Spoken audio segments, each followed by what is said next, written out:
So welcome back to the James Ramblin' Reviews, and I've just got to tell you, they just do not really make games like they do with this game. Like, they do not make games like this anymore. Like, GTA 4 is just so good. Because welcome back to the James Ramblin' Reviews for yet another video. In today's video, I didn't have a lot of ideas for last week, so there hasn't been a lot of reviews out, but over the past several months, like 3 or 4 months, I've been spending my time to just play GTA 4 from start to finish once again. And I will preface this by saying this, giving you a bit of context, right? I did a video a few months ago about GTA 6 Trailer 2. I was like, you know what, maybe I need to go back and play one of the older GTA games to reframe my perspective on the franchise, to really, understand why the GTA games are so praised and people love them and enjoy them. And definitely we'll be getting into some spoilers about GTA 4, but just so you know as well here, right, it is because see the cover of the game, there was like stickers on it with the price and all that, so I had to get rid of that, and it's an old cover, so there's like messy plastic on it.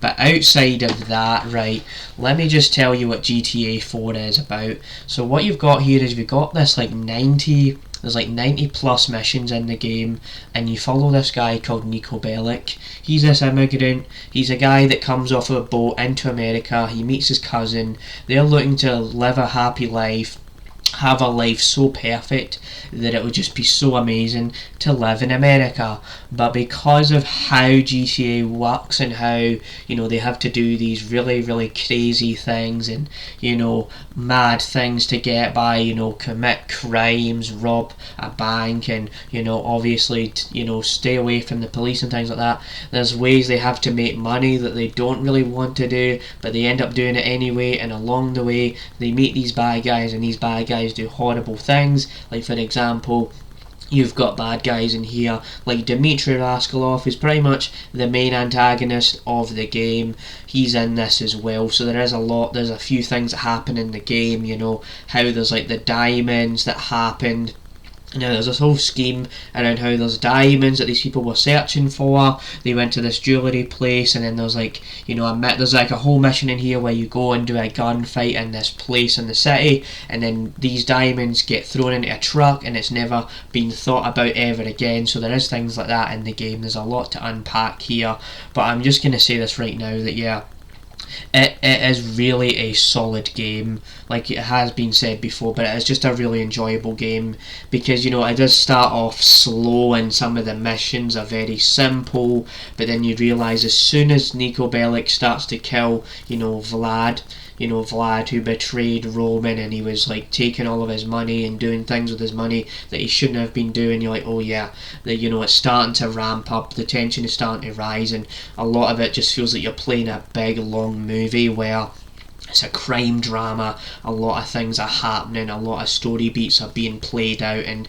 that's what I love about GTA 4 is that. And you've also got the score, the musical soundtrack by Michael Hunter, Soviet Connection by Michael Hunter. Yeah, that song, it is just amazing. It just plays when you load up the game, you hear it. When you finish a few missions, you hear it. It's just really good how it was all composed and things like that, and I just enjoy that. Sure, there is elements in here where it isn't perfect, but I think the charm and the enjoyment and the factor of how it was just made in that time period where a lot of video games, they weren't up to scratch, where they had these perfectly looking beautiful graphics. Like, for example, in this game, when you're driving, sometimes it feels like you're driving a boat, or the way you spin a vehicle and it goes a different way than you want it to, and things like that. Like, sure, there is some imperfect, janky elements, things in older games that were pretty common in older games because they didn't have quite the budget they do now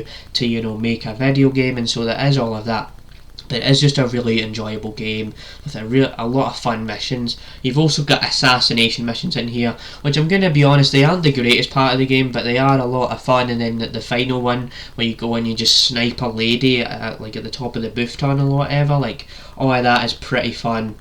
But what I will say is, this is definitely just a good game, because by the time you get to the final mission of the game, you kill Dimitri, or you do get an option of doing the deal or the revenge ending. But anytime I've actually went back and played GTA 4, even though I'm not like a huge GTA fan, it's not like a franchise I replay like 5 times a year or anything. But anytime I do go back to replay GTA 4, because it's one of those games that's kind of stood out to me, and I've never reviewed it, but it's just really good how it all plays out and everything.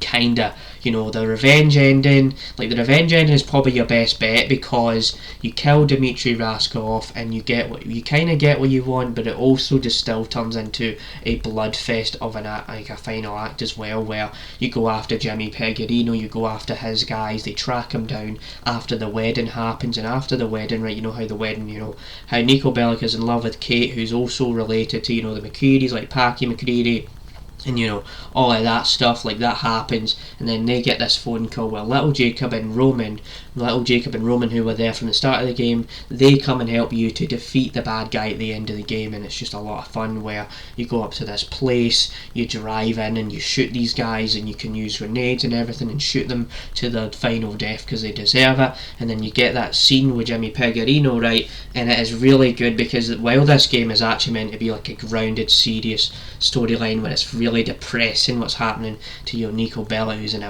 an immigrant, you get this funny scene where you're at the end of the line, you're about to shoot Jimmy Pegorino, and Niko Bellic's like, the guys in the commission, they all knew you, and they knew you were a fat fucking joke, like that kind of thing, where it's like, they want to have a bit of fun, a bit of laughter, a bit of comedy, and spliced in between everything else that's going on. And so, I know I didn't mention this as well, but if I was going to give this a rating out of 10, it's a solid 9.5 out of 10.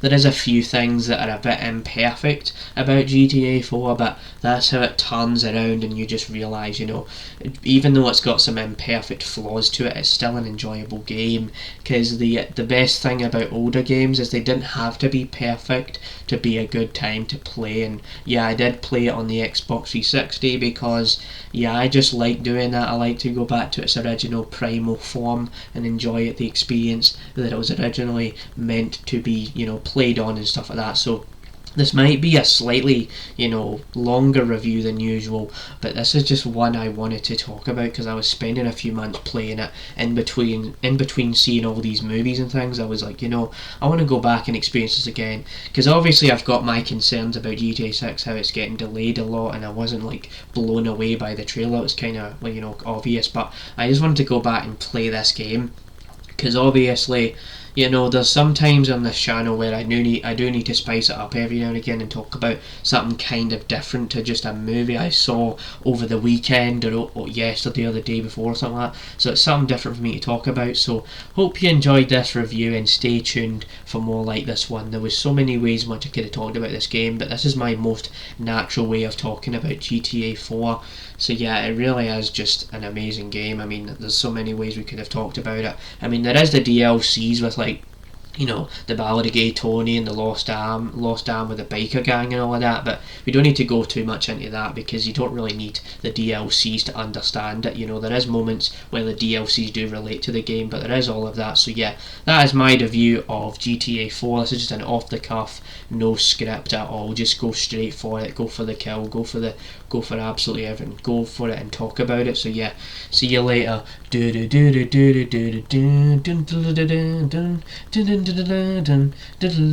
was my impression of the GTA 4 theme song by Michael Hunter.